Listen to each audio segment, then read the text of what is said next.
Barka da an tayawa, tabbatar da ka danna subscribe da kuma alamar ƙararrawa domin samun sabbin fina-finan Indiya Hausa. Kuma duka a kyauta.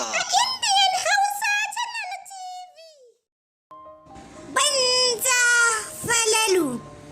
Banza falalu kayataccen kafce ne da kamfanin algaita stodio masu birbiɗan fassara suka an tayo muku shi.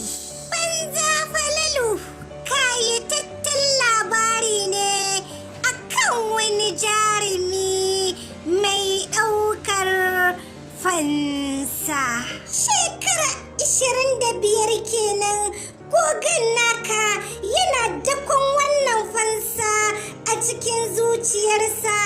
Nan take ya haɗa rundunarsa mutum 5 don su taimaka masa wajen ganin ya ɗau fansar abin da aka yi wa mahaifinsa.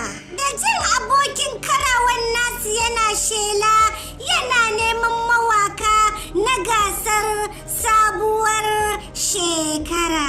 Nan take jaruman naka suka rikide suka zama mawaka don ɗaukar fansa.